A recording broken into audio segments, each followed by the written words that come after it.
International monetary fund की तरफ से एक चेतावनी आई है। उसका कहना है कि दुनिया भर में एक तरीके से वैश्विक मंदी आ सकती है।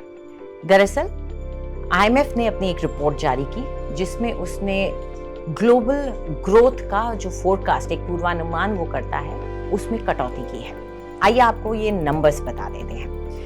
भारत का सबसे पहले आपको बता दें कि इस सब के बावजूद, हालांकि एक वैश्विक मंदी की बात कही जा रही है, लेकिन IMF का मानना है कि भारत एक ऐसा देश है जो कि स्लो डाउन तो एक्सपीरियंस करेगा, लेकिन बाकी देशों के मुकाबले और बाकी इकोनॉमीज के मुकाबले इतना ज्यादा इम्पैक्ट भारत पर नहीं होगा। उसको एक ब्राइट स्पॉट कहा है IMF की तरफ से।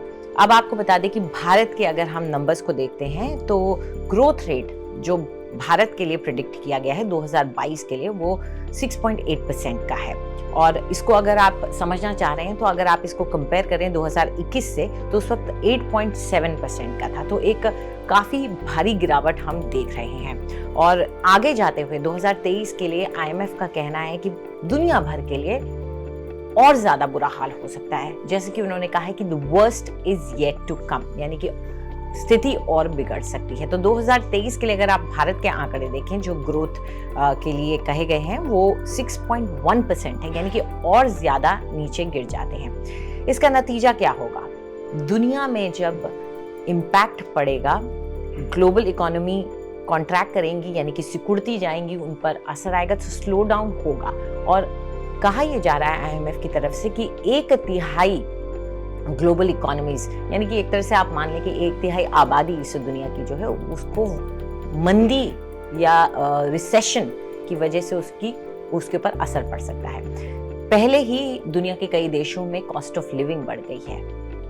रोजमर्रा की चीजों के लिए जो खर्चे करने पड़ते हैं वो बढ़ गए हैं। खास तौर पे अगर आप यूरोपीय देशों में देखें तो वहां पर सर्दी का आना उनके लिए एक बड़ा खतरा बनता जा रहा है, क्योंकि उनके पास पैसे नहीं है कि वो एनर्जी खरीद सकें, गैस खरीद सकें, फ्यूल खरीद सकें, जिसकी वजह से लोग ये कोशिश कर रहे हैं कि उनका खर्चा दूसरी चीज़ों में कम हो। और क्योंकि यूरोप की सर्दी बहुत ज़्यादा खतरनाक होती है, इसलिए वहाँ पर वो पैसा लगा सकें। इन सब वजहों से वैश्विक मंदी का डर बढ़ता जा रहा है। 3 बड़ी वजह हैं। पहला ये कि यूक्रेन और रूस का जो युद्ध चल रहा है उसका असर दुनिया भर में पड़ रहा है और वो दुनिया को वैश्विक मंदी की तरफ धकेल रहा है। दूसरा ये कि चाइना जो है, चीन, उसकी इकोनॉमी में एक स्लो डाउन देखा जा रहा है। हम सभी जानते हैं कि चीन दुनिया के 3 टॉप इकोनॉमीज में से एक है, तो जिसमें अमेरिका है, यूरोपियन यूनियन है और चीन है। तो चीन में स्लो डाउन आना या मंदी आना, इसका असर सारी दुनिया पर पड़ता है।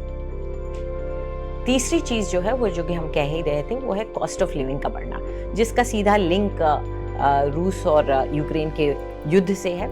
एनर्जी प्राइसेस बढ़ रही हैं और उसकी वजह से कॉस्ट ऑफ लिविंग बढ़ रही है, इन्फ्लेशन बढ़ रहा है। ये हम सभी जानते हैं कि महंगाई दर बढ़ रही है, ये हमारे देश में भी हमने देखा है। तो इसका नतीजा ये हो रहा है कि लोगों को मंदी का खतरा अब सताने लगा है। ऐसे में देशों के पास अब और कोई तरीका नहीं रह जाता है कि वो किसी न किसी तरह के रिफॉर्म करें। कई देशों के सेंट्रल बैंक्स जो हैं वो पहले से ही कदम उठाने लगे हैं। RBI की तरफ से भी हमने देखा था कि कुछ कदम उठाए गए थे और उम्मीद यही की जा रही है कि इन्फ्लेशन, यानी कि महंगाई दर को कंट्रोल में रखा जा सकेगा, ताकि कम से कम जो कारण हैं जो हमारे हाथ में है जिनको कंट्रोल करना, उनको तो कम से कम किया जाए। युद्ध हमारे हाथ में नहीं है, देश के हाथ में नहीं है, दुनिया के किसी देश के हाथ में नहीं है सिवाय यूक्रेन और रशिया के, तो उसको कंट्रोल करना उनके लिए मुमकिन नहीं है। यूरोपियन यूनियन ने जो अपनी डिपेंडेंस बना दी है, एक तरह से उनकी जो निर्भरता है, अपनी आत्मनिर्भरता को खोकर उनकी जो निर्भरता इस रशिया के ऊपर बढ़ गई है एनर्जी को लेकर के, वो भी एक बड़ी चिंता रहेगी। आपको हमारा ये वीडियो कैसा लगा हमें ज़रूर बताएं। साथ ही देश और दुनिया की तमाम बड़ी खबरों के लिए सब्सक्राइब करें आज तक।